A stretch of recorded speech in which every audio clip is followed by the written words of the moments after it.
Bigfoot and cryptids, this is how Simeon puts it all together. You don't have to agree with what I'm about to say. You may have your own point of view. I'm not saying this is necessarily the only way to look at it, but this is how I look at it, coming from about 25 years of experience with this. Actually, it goes back a little longer. If we have the next slide. Yes, we can. Yeah, so this is really where it starts for me. My mom was a bird watcher. We went down to the Everglades National Park in the 1970s, like the early 1970s. We're out there looking at all the birds in the swamps there and so forth. And this huge object comes over that in my 11-year-old mind, I think is the moon, because I couldn't figure out what else would be round and huge. So I say to Mom, look at the moon, it's just really strange. And it's overhead. And she says, yeah, the moon's over there. So then I said, what's that? And this thing was, full moon size, right over us, level of the clouds. And when we looked at it with our binoculars, there were solid dots that formed a Z, like dots. So it had like structure within it, but it also looked amorphous. My teenage mind at the time could not make sense of what we were looking at. My mom said, hey, it's a UFO. And we went to the ranger talk that night, and the ranger said, did anybody, as you've been to the national parks, did anyone see anything interesting today? So my mom raised her hand, said, we just saw a UFO. She was quite an intrepid soul. And the ranger said, that's interesting. Did anyone else see anything else that they want to talk about? So that wasn't, and people we sat down next to, right in the front row, there was a blackout all of a sudden. They had seen the object too. And so my mom didn't give up. We went up after the talk. My mom said, we really did, see a UFO, and look, there's a blackout now. And the ranger said, well, these blackouts happen all the time, and I don't have time for this. So anyway, that was my first experience seeing something anomalous and then having someone in a position of authority there to tell about it, and they basically said, it was a weather balloon. So that was my first encounter with something really strange, and it did get me reading books as a teenager. I think the first book I read related to anything like this remotely was John Keel's The Mothman Prophecies, right? So that kind of sunk in at a young age. But all of it really faded away as I went to college, then I went to graduate school, University of Arizona, and then good old WSU in Pullman, not too far away. Kind of far away, but the other side of the state. And then I went to, I got a PhD, and all of this had faded away. And I never really had contact with it, but it turns out that I did, because what I studied at WSU was something called fractal geometry. Can we go on to the next slide? Yeah, so fractals are objects that are self-similar. It's the way nature really looks. It's like the concept as above, so below. It's that things are the same at different scales, whether you look at the largest scale or the smallest scale, you're going to see the same patterns. And this is just artwork sort of illustrating the idea of fractals. I'm sure you've all seen these and are familiar with it. At the time when I was studying this at WSU, I was looking at how to use it to study complexity of information. But it turns out the definition of fractals, objects between dimensions. Because as it turns out, fractals don't really exist in our world the way they look. They're made of smaller and smaller and smaller parts, so the closer you look, the more detail you see.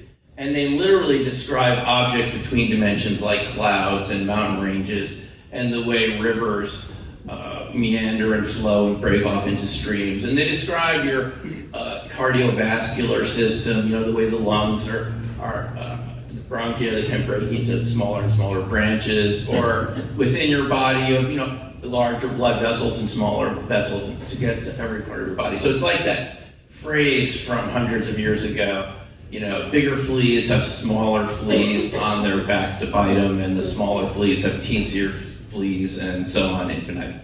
That's fractals. Next slide. And, there were computer-generated fractals back then.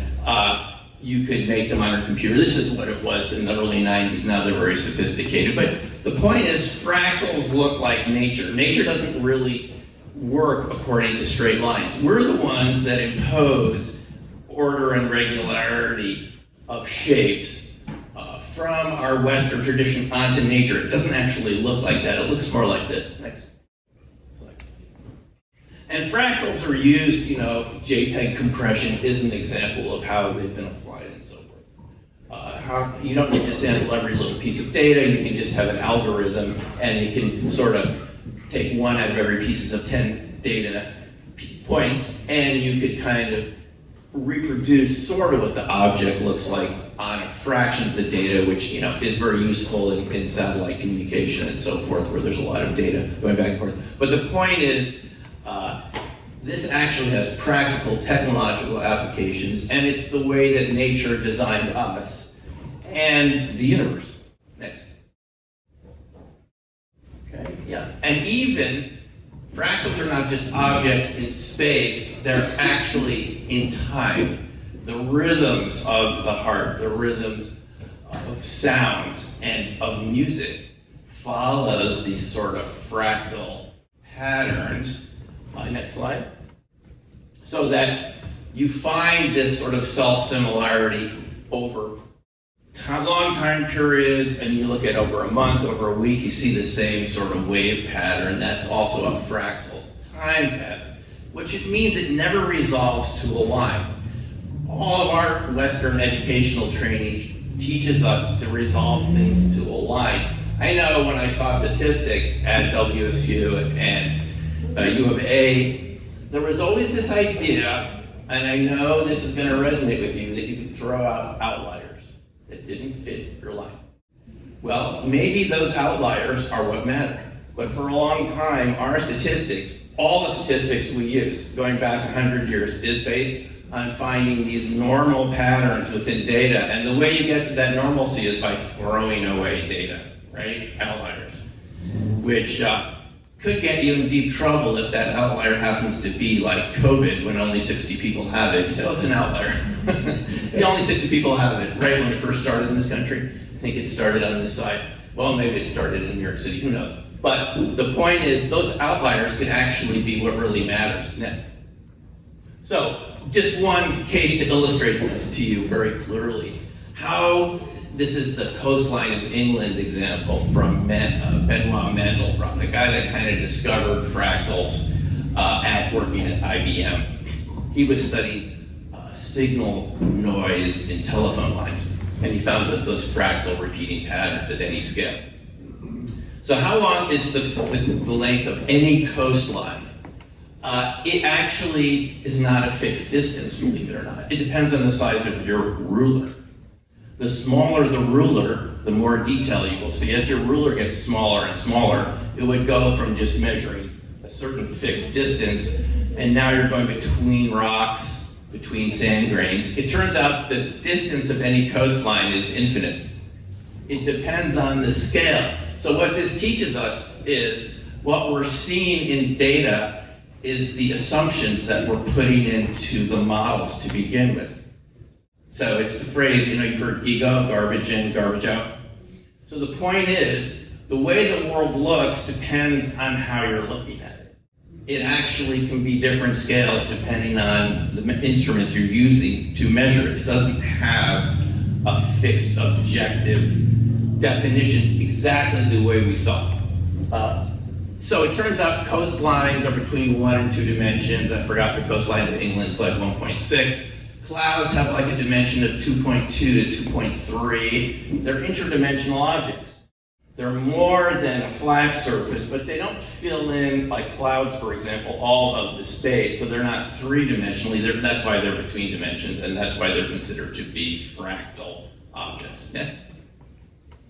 We find this in music. It's called the 1/F spectra, or flicker noise. Now, this is very interesting because flicker noise is something that's related to avalanches. You know that if you've done any research or familiar with avalanches, they don't just happen with a very strong noise or a signal or a sound wave. It could actually be a very weak wave that's just resonating with the frequency of all the snow that's built up, and a very weak signal can trigger an avalanche, not necessarily a very loud noise. And the types of signals that are related to avalanches are fractal signals, and it's called in science flicker noise. Next. And you can see what this looks like. It's called pink noise. White noise is totally random. Sometimes we use that to go to sleep. If you have a white noise generator, you know what that sounds like.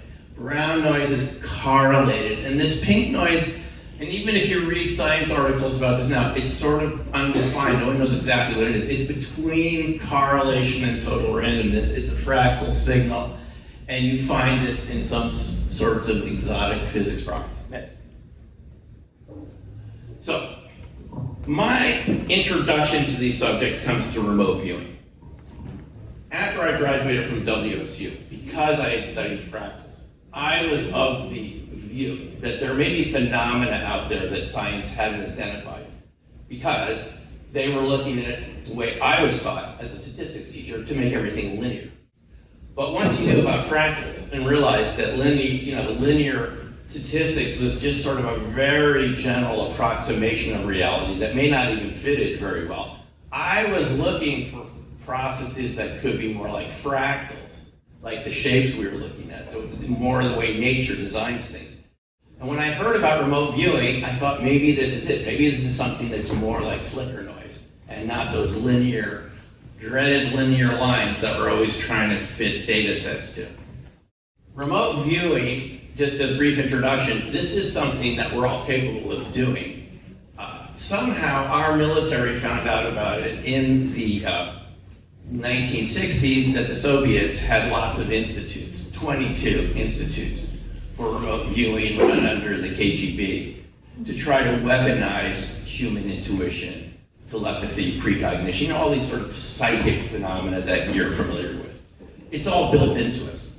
But the Soviets, had this penchant for weaponizing everything, and so our military said, well, if they have it, we have to have it too. So they started this program, and I ended up learning, when it was declassified in 1995, this Ingo Swann CRV protocol, which had been developed at SRI in Palo Alto, California, Stanford Research Institute, as it was called at the time. And this was something that totally blew my mind. First of all, I didn't expect it to work, but it did.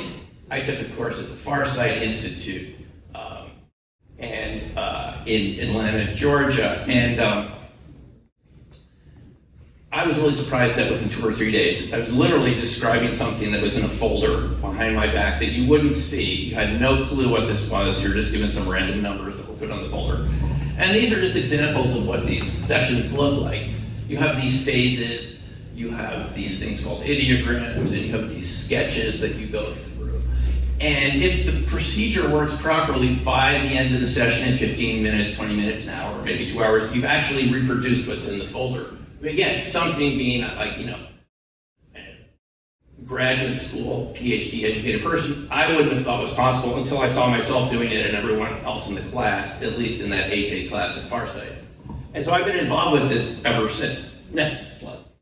And this is typically what sessions look like. They're very messy, and then they should be messy because it's coming from the unconscious mind, and you don't want the conscious mind dictating what should show up there. This is whatever the viewer is perceiving while they're doing the session. Next. So here's just an example. The target, is the Washington Monument, and the viewer gets the Washington Monument. In this particular session, the viewer said, it was so quick, they said, it can't be the Washington Monument. So they walked down the reflecting pool and described the Lincoln Memorial. Which is on the other side of this reflecting pool here, if you've ever been to Washington, D.C. But they were correct. It was the Washington Monument. So this is just beginners, and this is how accurate it can be. Next. Here's a picture, and the same thing in this session. The viewer got a race car. They thought, it can't be a race car. It can't be that quick. So they started walking around this stadium. Well, it is. It's a race car in a stadium. So these are totally blind sessions. The viewer is getting this from some other signal source that none of us were ever taught about. Next slide. And here's a double blind session. Double blind means nobody knows it. The monitor doesn't know. It's just somehow a target picture is put in the folder without anyone seeing it. And even then the viewer, so this is not like mind reading. The viewer's somehow accessing the information in a different way. They're going to the location. So here's a laptop monitor. Here's the viewer's drawing. Next. Here's just another example. Just look how carefully the viewer describes the look at the inside of that building, even the cross-hatching patterns. Next. Now, here's how this ties in to Sasquatch and other anomalous topics. There was a book called Remote Viewers by Jim Schnabel, one of the first books about remote viewing after it was declassified in '95. And we can talk more about this during questions or through the rest of the festival here. They had someone named Uri Geller, who you've all heard of, who was able of demonstrating incredible psychic feats. Now, the way Uri says he got started in this is he was chased by an orc in his apartment complex, I believe in Tel Aviv. And when the orc caught up with him, he went unconscious and fell down. When he came back to consciousness, he had all these powers. That's what he says happened. Now, it sounds like a great story. It turns out to actually be fact. A neighbor came forth recently who said they saw the orc chasing Uri. And everything he said, the neighbor said, yep, that's exactly what happened. It chased him, he fell down. So even in RV, we have these orbs showing up. I've done sessions and been involved in sessions where people insisted orbs came into the room. So this is sort of one of my introductions to orbs is just through something seemingly as innocuous as RV, just reading about the history of it. But it actually, as I mentioned in A Flash of Beauty very briefly, while Uri was there, aports would show up. Objects that the researchers had been missing from their homes for 6 months, and he was only here for a month in the US because of security concerns and so forth. Things that they had been missing fell out of the sky. In one case, a lapel pin showed up in someone's ice cream cone that they had bought on the beach. Aports, while Uri was around. Cryptids, strange-looking birds showed up at the end of some of the researchers' beds one Saturday morning. In the house, huge birds that couldn't possibly exist amongst ordinary animals.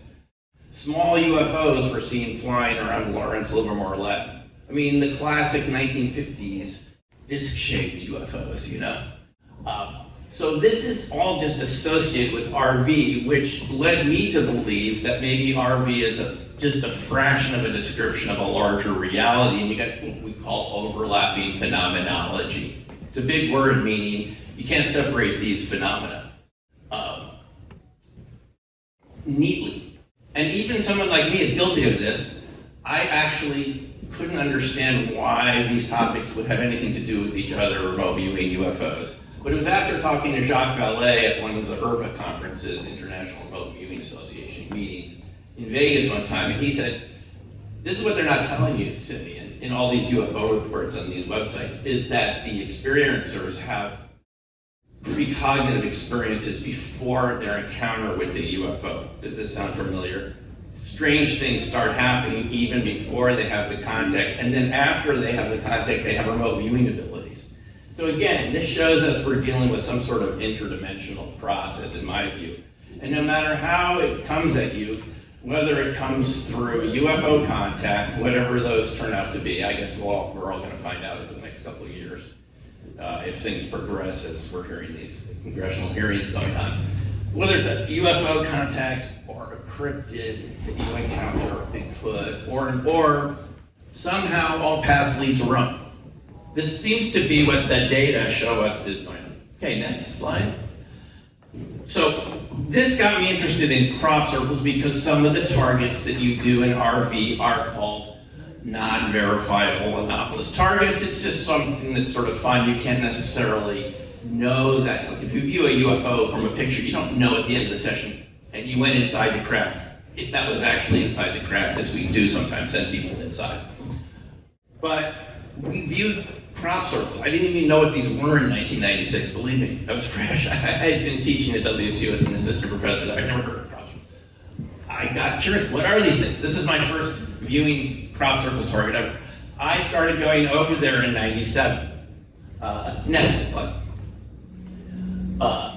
And the first one I went into was something called the Code Fractal Snowflake. It was actually the fractal I had studied in my dissertation, but here it was the size of a football field, 300 kind of deterministic fractal. You can see why it's fractal. Get the large shape, and then you keep repeating the patterns, and it eventually forms that sort of pattern you see at the top.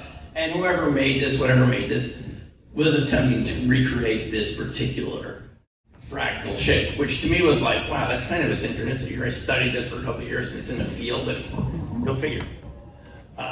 But here's what really got me about the crop circles. People were experiencing camera and battery failure, and all sorts of strange magnetic anomalies that didn't make any sense around something as inert as wheat. And they would have time loss and time slips in and around the crop circles. And this is something I eventually experienced with my own cameras after talking to people. Again, they're sort of stories, which is a good starting point for any investigation. And then you start experiencing it yourself. So people have told you about it. There you go in, your camera's blurry, it's not working, it has to be reset. I've seen this so many times. I would estimate it happens in about 5 or 10% of the crop circles that we visited. Next. Another beautiful circle, also from that area in 1997. Next. So this particular circle around Silbury Hill, that's the oldest and largest earth mound in Europe, about 5,000 years old. And in this circle, someone's compass just started spinning around like crazy. Like a motor, that's what Ron Russell told us. When Ron went into this particular formation, he went out to get more film. And all of a sudden, he encountered people dressed in medieval garb who were speaking a kind of ancient English he could barely understand. He wasn't sure if they were doing some sort of ceremony or what was going on. But when he got back to the circle, he felt like he had been gone for 45 minutes to an hour. And the people back in the crop formation said, you've only been gone for 5 minutes. So this is sort of an example of a time slip, which if you look at the evidence around Sasquatch and other types of cryptids, is not that uncommon either, that all of a sudden a couple hours have gone by. You've heard and read about these types of cases, or maybe had it happen to yourself too. Next slide. So even in the crop circles we started to make, because we were curious, is this some sort of pattern coming out of the spiral, the helicity of the vortex sort of shape of the crop circle was causing some sort of space-time distortion or something really interesting. Even this one, we made it in Kansas on the way back from one of the RV conferences. We had permission to make a small one. But none of the film came out right. And this was a professional Nikon camera that never did this before and never did it again. To this day, I still can't explain what these luminous anomalies are. But every single picture of that formation either came out blurry or has these weird lights in it. And we made this, so we know this one was man-made. Next. So I wrote about this one in opening lines, and there are copies at the back. But this was what's really interesting. As we got to know the human circle makers in the UK, and there were lots of teams out there making these, and I'm not saying this is the only source of them because I've spoken to witnesses and have seen them around UFOs and so forth. It's quite a complex subject. Even the human circle makers told me they had seen orbs. In this one case, by this Tosme Cobb formation, the circle makers said they were chased out by orbs. Okay? So it wasn't like the circle makers were hoaxers. They were like researchers experiencing the same sort of weird phenomena that everyone else experienced while they were out there, even before they started making their circle. In this case, by Woodborough Hill, we were on the hill right there when this picture was taken, and this German researcher coming over to meet us, Koch and Kyborg, two German researchers that made them as an attempt to communicate with whatever the higher universal forces are out there, photographed this sort of orb right there. And he could see it, and then he took a picture of it. Next. Here's an example of a formation that destroyed 3 sets of batteries in about half an hour. And it was just fascinating as these folks came in with their GPS, brand new batteries, all of a sudden just completely discharged. Again, very interesting that the formation has larger circles and then smaller, kind of almost like a fractal pattern there, a bit.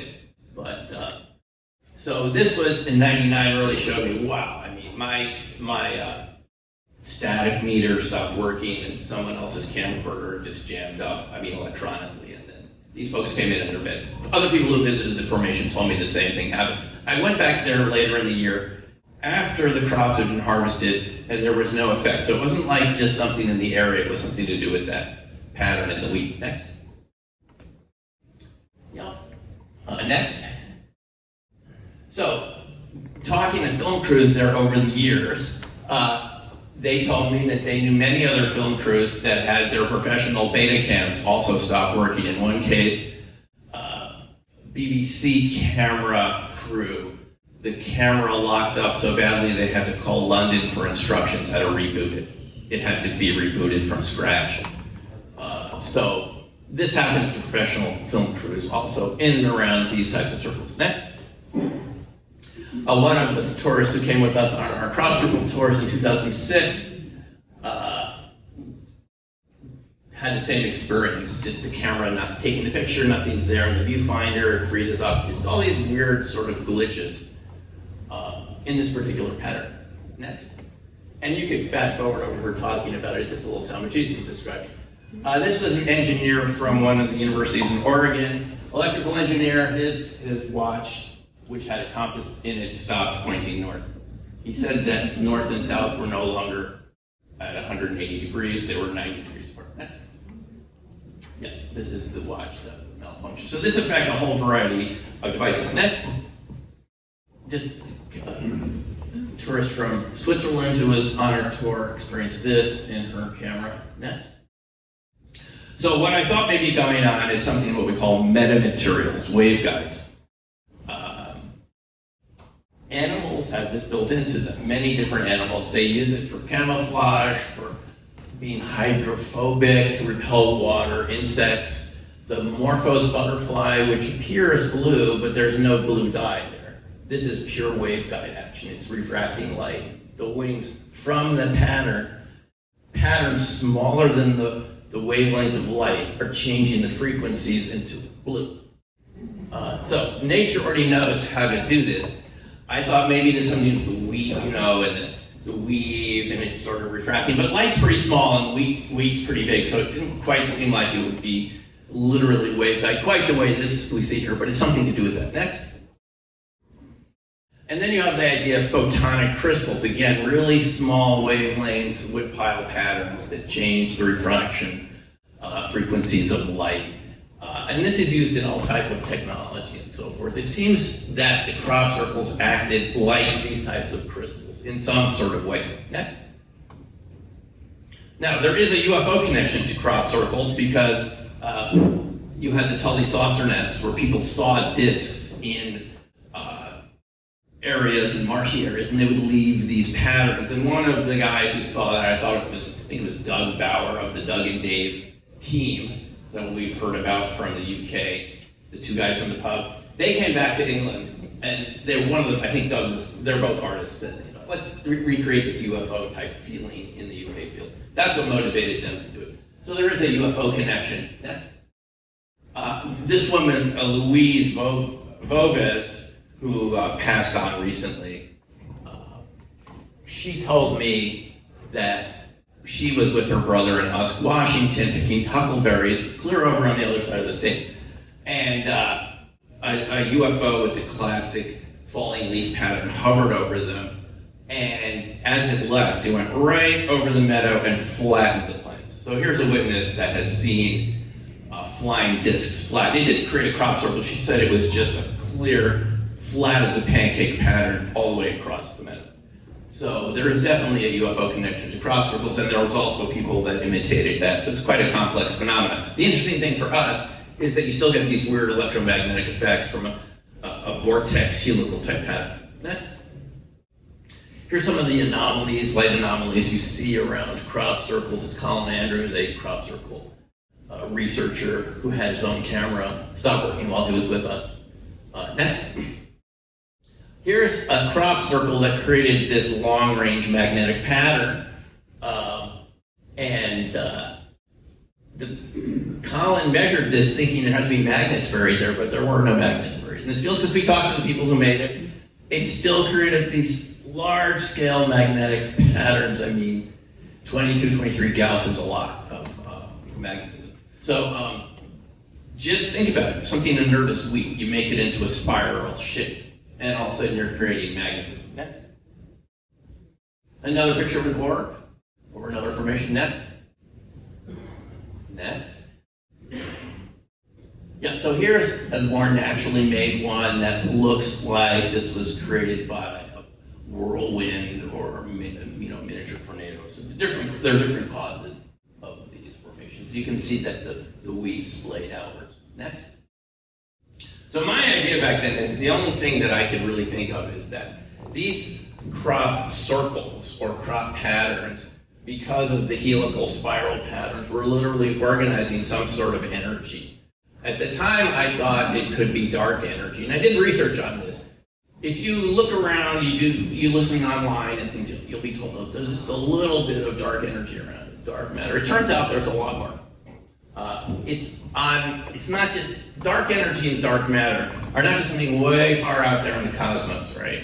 Dark matter being a force that pulls galaxies together, dark energy, whatever these are, pushes them apart. They're actually here on Earth, they're around us. So even about 10 years ago, I was imagining it's either dark energy, maybe dark matter too. But there's something about the shape of that that's organizing another energy field that is leading to these strange electromagnetic events. Next. Now, here's another interesting aspect of this. People that have experienced these crop circle anomalies and strange lights and orbs get the same sort of experiences that Jacques Vallée had told me happens to UFO witnesses, and as we know, some Bigfoot witnesses too, is they start experiencing things in their life afterwards that they never experienced before. Strange things happening around the house, just large changes in things that they see around them, and what we would generally call paranormal phenomena. And Andrew Collins, an author, wrote about this in the New Circle Makers. It's just an example that, okay, so I'm looking at it scientifically, electromagnetic effects, measuring it, but for a person experiencing it, their life is never the same after experiencing some of these luminosities. In this case, he wrote about a family coming home somewhere in the London area, and they encounter these luminosities on the road, and they changed their lives completely. They totally changed jobs, they started getting interested in much more universal topics, and they changed for the better. So, again, overlapping phenomenology. Next. Now, we've also heard about this from Skinwalker Ranch, right? This newer book, Skinwalker's to Pentagon, talks about the hitchhiker effect. The idea that somehow these energies, entities, whatever you think they are following you home. Now, I've read enough cases of this happening in Bigfoot witnesses, which is really inexplicable if they're completely flesh and blood, which is that people see the Bigfoot, experience it somewhere far away from home. They drive home at highway speeds, and it's at home that night. Right? You've all heard about cases like this. Either in cases where they're on the other side of the country, and they claim they see the same creature out the window, which is very hard to explain from a purely physical, flesh and blood point of view. Well, Lukatsky called it the hitchhiker effect because if you've read these books or you're familiar with Skinwalker Ranch, the researchers, according to Lukatsky, who was, missile analyst at DIA, that they saw dogmen back in their cozy Maryland suburban homes, backyards. Not only did the researchers who had been at Skinwalker Ranch see what they just called werewolves, I guess those of us in this community call dogmen, their kids saw it, and they hadn't talked about this, classified, OSAP being the people responsible for sending a group of analysts out to work with Bigelow before Brandon Fugel bought it. They didn't talk about this, but the kids saw it, and then the kids' friends also saw the werewolves, dogmen, around their property. So I'll leave it to you to imagine what's going on there. My personal view, it's not that anything is following you home. You're seeing a bigger portion of reality after your experience at Skinwalker Ranch, for whatever reason that is, in these portal hotspots. And you're seeing more. Your sense has expanded. We've heard some of the speakers here this weekend say that our perception is very limited. And I can tell you that's true from RV. We're only perceiving a tiny fraction. What you're looking around the room right now, you think you're seeing what's there. brain physiology tells us we're seeing like a millionth of what's in this room, just with our physical senses. So it's possible that having experiences with the types of phenomena in portal areas expands your perception, and now you're seeing what's always been in your backyard in Maryland. You just never saw it before. That's my point of view. You could have another point of view on it, Jimmy. I'm interested to talk to you about that. But anyway, next. So this is also what we get around UFOs.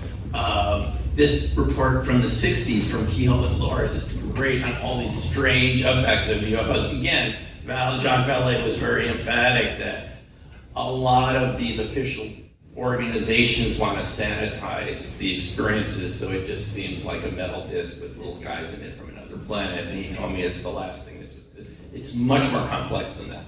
And in Strange Effects from UFOs, when you get orbs, battery camera failure, cars stalling, and so forth. Next.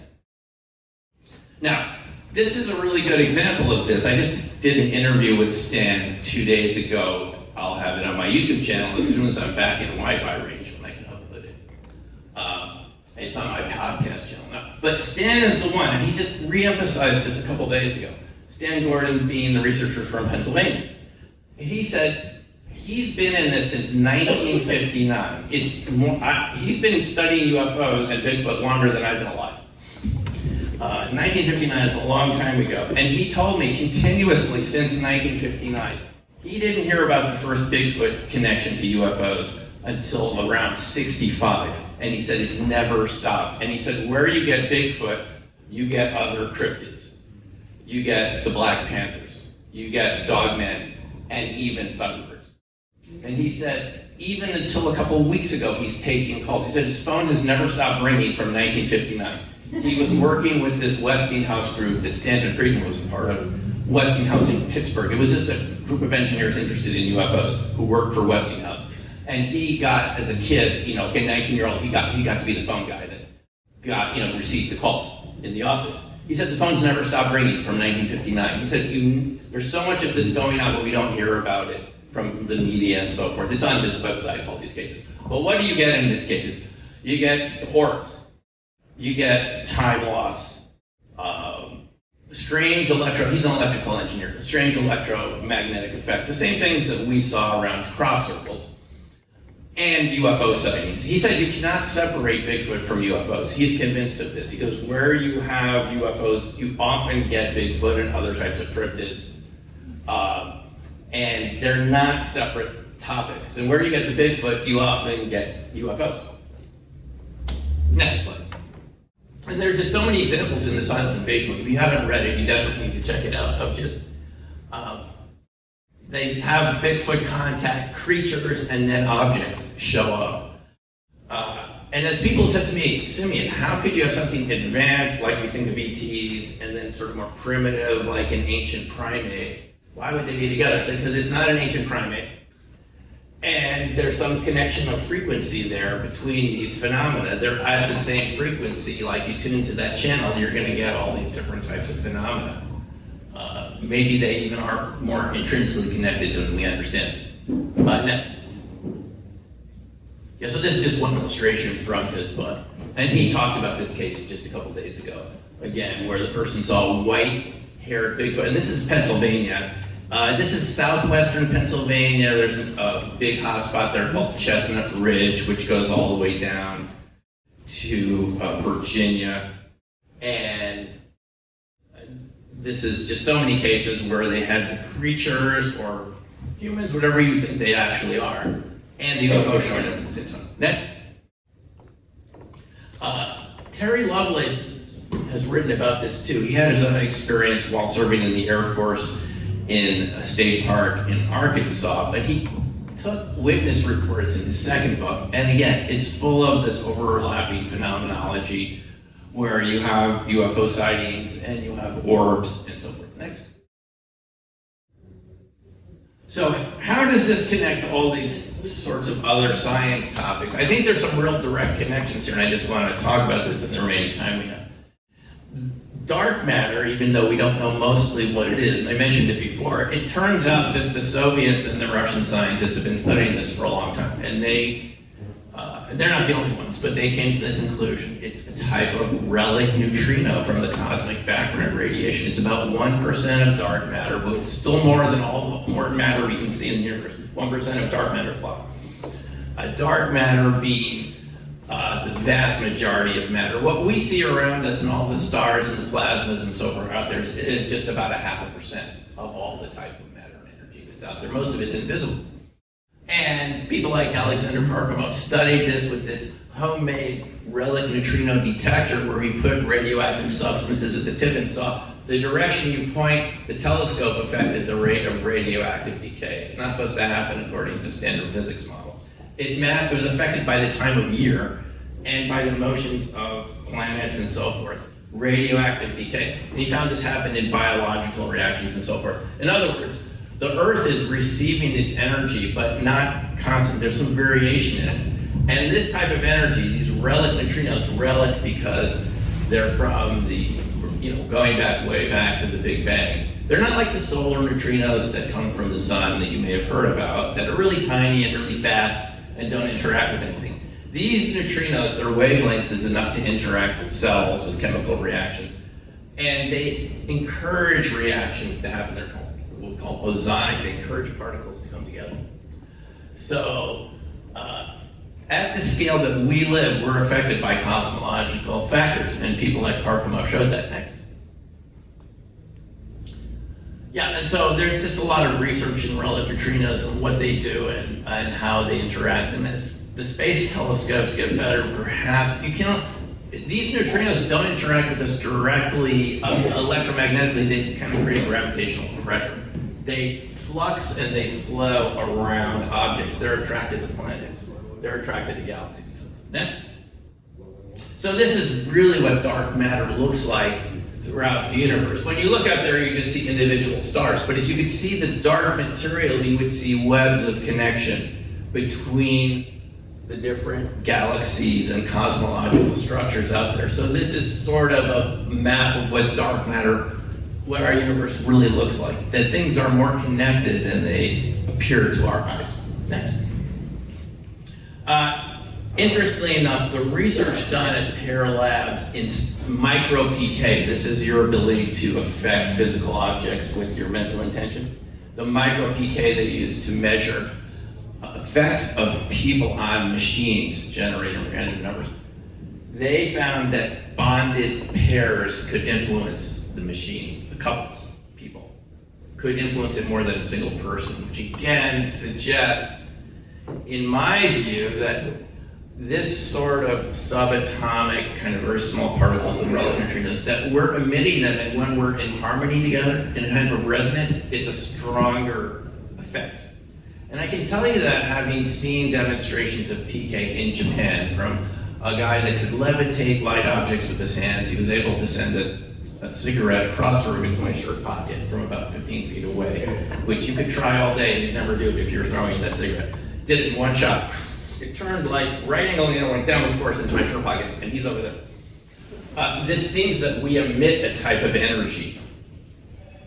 We call it cold neutrinos when we're emitting it from our hands or our body. So we emit energies that we can't see, and if you can do this in a coherent way, you can physically affect things at a distance. And it seems to affect micro PK experiments too. Next. So this is just the Pear Labs results over many cases, trying to make a random number generator go towards 1 or 0. Next. So this is really where it gets interesting. This is not just theoretical science. A lot of people, including Boyd Bushman from Lockheed Martin, suggested that this kind of interaction we have with neutrinos, relic neutrinos, creates a connection to dark matter, and that there's a whole other universe out there that we can't see. And I'm suggesting that it's actually around us right here. I mean, in the room around us, and it's affecting all of these phenomena that we think of as being paranormal. In other words, that there are types of life on Earth that already know instinctively how to interact with these energies, how to generate coherency with them, and how to create all sorts of very interesting electromagnetic effects, anti-gravitational effects, purely from generating type of resonant coherency. Next. Okay, next slide. So it turns out that a lot of people have been studying this, especially in the United States, not just the Soviet Union and Russia. Going back to the 50s, there was Winston Bostick who studied this at New Jersey Institute of Technology. He called them plasmoids, and the idea, what he concluded was that this could be what holds galaxies together, and these were in a test tube. So basically, as above, so below. It's the same forces. Things that hold galaxies together gravitationally, you could reproduce just with electromagnetic energies that have the same shape as galaxies and so forth. So Bostick was working for the Department of Energy, finding peaceful uses of fusion energy after World War II. And he concluded that these plasmas had this self-organized form, which he called plasmoids. Next. And this was the New York Times article about it, which they called test tubes in a galaxy. These are kind of very similar to orbs, ball lightning, and so forth. In fact, it's literally the same sort of force holding together. So you can create this in the lab, things that you also see out there in nature. Next. Yeah, these beautiful sort of galaxy-like patterns. Next. And then Ken Shoulders was someone that worked at SRI even before the remote viewing program. And what he told us, and he called these objects exotic vacuum objects, these plasmoids. This was his term for it. He was studying the work of John Hutchinson in Canada, who had created these bent metal samples at room temperature, the fractured metal samples that you've heard about, purely through electromagnetic energy at room temperature, melting metal with no increase in temperature. And he concluded that we're all generating these little exotic vacuum objects. Every time we walk across the room, you touch a doorknob, you get a shock. You see those little static charges on your blanket at night when you're filling up the covers. That's all ball lightning. That's what Shoulders concluded. We're just working off of the research of Bostick and others. And he said the same thing that Boyd Bushman said, even though he passed away before Bushman. He said that there's this dark matter universe that interacts through ball lightning. And it can exist at a microscopic scale or a large scale. Like we see them, and we saw that in Flash of Beauty, some of those ball lightning objects. It can be at a tiny scale, it can be at a larger scale. Next. Here are some of the things he was able to produce, these beautiful spiral patterns in the lab. Next. Fractal patterns. So these ball lightnings, when they're moving around, form these sort of fractal-like patterns. Next. They form these bead chains. Now, here's the interesting thing. Ball lightning has an invisible form. It's called black ball lightning. Some people have referred to it as stealth mode plasmas. And most of this ball lightning is probably invisible most of the time. Okay? So we're surrounded by invisible energetic objects. You won't see them because they're not refracting light. Here in a lab under controlled circumstances, you can see them show up. Next. And he also, just like Bushman, suggested that there is another dark universe around us. And we had this discussion a little bit earlier. Someone asked me this question. It's not dark like in bad or negative or evil. We're talking about literally an invisible universe that's right next to us all the time. And this is what these researchers are coming up from the lab. Whether it's Shoulders or Bushman or so many of these other Russian researchers, they said when objects were in this dark state, they could literally absorb matter and it would just transmute it into other elements. It would literally be like alchemy. Literally, alchemy turns out to be real from the point of view of ball lightning and micro ball lightning. And this is what Shoulders. Now, Shoulders isn't just any old researcher. He invented microelectronic masking that's in all of our electronics for the NSA in the 60s. And this is what his conclusion, from working with microelectronics to conclusions about dark matter. Think about it. Next. And this is what's really a shocker. What he came up with is that these types of condensed matter, micro ball lightning, changes the permittivity of space-time. Literally changes the electrical constants of space and puts these objects in another reality that's right next to us. He said they're going to be decoupled from our reality, but they're going to be extremely energetic, but they wouldn't be in this reality, even in the same room, because their permittivity, which is one of the fundamental constants of the universe, permittivity and permeability, meaning the magnetic constant, that when you get this type of black EV, this condensed matter, it changes the permittivity. It's just fascinating. Next. So it changes, it decouples from our universe, and it would appear, if it was in our space right here, as something that looked paranormal. That's what paranormal turns out to be, is objects with shifted permeability. Now it turns out Einstein suggested this in 1907 and 1911, but he was already so well known for his special theory of relativity, and then he got a Nobel Prize in 21 for general relativity. He never went off on the idea of variable speed of light. But this is what we're talking about, is objects that have a different speed of light. How many minutes? Great. Next. This is John Hutchinson. Next. Tesla was working on this. Now, when Tesla worked on this, it was these huge pulse discharge devices and coils. It's not done like that anymore. You can reproduce this with small laboratory equipment. But Tesla talked about these sort of things: sound, vibration, frequency. Next. The mental symbols. Next. Yes, things can be embedded in each other at room temperature just from using Tesla technology reproduced. Next. Melted metal at room temperature, no heat involved. Almost as stranger than Bigfoot. Next.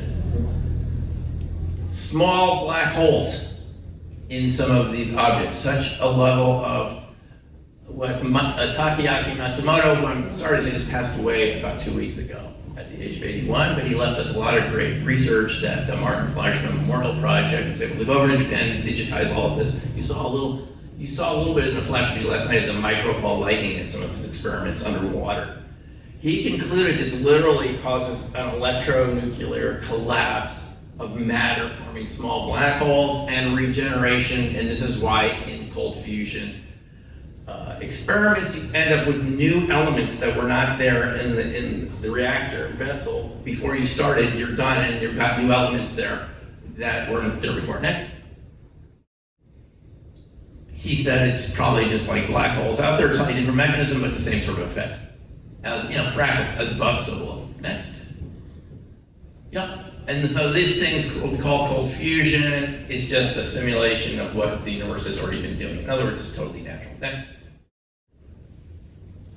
Same sort of ideas. Stronger than black holes, basically, at a microscale. Next. You get carbon spraying out of pure lead. There it is from a cold fusion experiment. Should be, that's alchemy right there. You measure before with the electron scanning microscope, no carbon, pure lead, all of a sudden carbon spraying out. Next. Different elements on the periodic table being created. Right there. All these experiments reproduce all the same sort of effects. So it's like a type of alchemy. Maybe that's how these cryptids and Bigfoot are able to create things, skateboards. I'm not sure. It's a little bit of a stretch, but again, we already know that in the lab you can reproduce new elements. Maybe there's life forms out there that can do this with their mental intention. Next. Next. Yeah, so patterns like this, they look similar to crop circles at the microscopic scale. Next. Now here's where it gets interesting. These objects are fractal objects. Ball lightning is a fractal-based object. So what the Soviets called it were electromagnetic phantoms. How about that? Fractal phantoms in toroidal form. This is sort of a model of ball lightning. Smaller and small scale keeps repeating the large scale. Next slide. Yeah. So this is really what ball lightning turns out to be. Is this sort of condensed charge clusters, which Shoulders is talking about, Matsumoto, and so forth. Next. Freiberger came up with similar ideas at Stanford, ball lightning, strong electromagnetic forces, he called them photons, and so forth. Next. This is what the structure looks like. Next. Even John Archibald Wheeler, a very important figure in American physics, came up with the same sort of models, even in the 1950s, and what's going through is anti-gravity fields right through the center from ball lightning. Next. This is discovered in something called the Bose-Einstein condensate in 95. Bose and Einstein suggested this in 25, and in 50 years later, it's discovered in 7 years later in Boulder and NIST. Bose-Einstein condensate is this, what we're talking about here. They do it initially at very cold temperatures, but ball lightning and other forces can do it at room temperature. Same sort of thing. All the atoms condense into one big atom. The wave function just becomes one big wave function. And it achieves a type of quantum coherency. Next. Yep, there it is, Bose-Einstein condensate. Next. Lockheed Martin has already filed patents and received patents in this whole area. They call it coherent matter wave beams. So if anyone tells you that this is sort of quantum woo-woo, defense contractors are patenting it, okay? Doesn't sound like woo-woo to me. And they just talk about creating coherency without going to absolute zero, just through resonance. Sound. Whatever you want to use to create coherent matter. Next. Okay, next. And these objects sometimes are seen in the atmosphere. So this is from a declassified CIA report. Next. John Ramirez has talked about these plasmas. The CIA studied them. They called them dark plasmas, stealth mode. Next. Next. Yeah, okay. So this is the final thing we'll show tonight. This is what the Russian researchers concluded, is that if you have these fractal shapes, toroids within toroids, right, repeating patterns, this is physically what it would look like. This particular physicist, Zverbelis, came across this in a classified Soviet experiment, is that when you turned off the experiment, the orb would stay above the table. You could take all the machinery away and it would stay there for 2 days, a glowing orb above the table. A persistent lab-produced ball lightning. Next. And what they concluded is it's because of the fractal shape of the electromagnetic fields. Non-ordinary electromagnetic fields, closed pointing vectors, they go all the way down to the zero-point field. This is from their paper. Next. And that the only shape that would produce this is what? The fractal Koch snowflake. That the fractal Koch snowflake is the only known shape in our universe that can condense electromagnetic energy to produce non-Maxwellian electromagnetic fields. In other words, the electromagnetics that you and I were taught is incomplete. There's a fractal form too that allows it to create orbs and all sorts of interesting electromagnetic effects. And I would suggest that this is what we're seeing out there in the field in some of these types of cryptid Bigfoot encounters, is fractal electromagnetics, which is of course how nature would do it, since nature is built around fractals. And all of this research basically just proves that. It proves that there's an alternative type of electromagnetism that's based on a fractal shape, and that it can produce huge amounts of energy. As the Lockheed, we didn't have time to go into it, but as the Lockheed Martin patent claimed, you could create all sorts of very interesting action at a distance. Of course, they're interested in weaponizing it. But my point is that it seems that the life forms, that the invisible life forms, at the very least, around us, that we call cryptids and Bigfoot in many cases, already know how to do all this. It's our ego that makes us think, oh, we invented all this, and it's classified research, and we hear about this all the time, think, oh, it's black budget programs. I think these cryptids already know how to do all of this, because that's how nature works. And if these guys are saying the same thing, that there's just other types of electromagnetics out there, and it's just based on fractals, and nature is based on fractals, then it's pretty clear that we're not the top of the food chain. And that some other types of humans, perhaps, that we split off from quite a while ago, kept evolving this way. We went the technological route with machines, and they went more in this resonant, coherent direction, just using sound and frequency, and however they do it. to generate all these sorts of effects that we see coming from ball lightning and fractal shapes, which is anti-gravity, intense types of energy, orbs, and so forth. So that's my connection to it. And thanks for listening. I'm happy to answer any questions.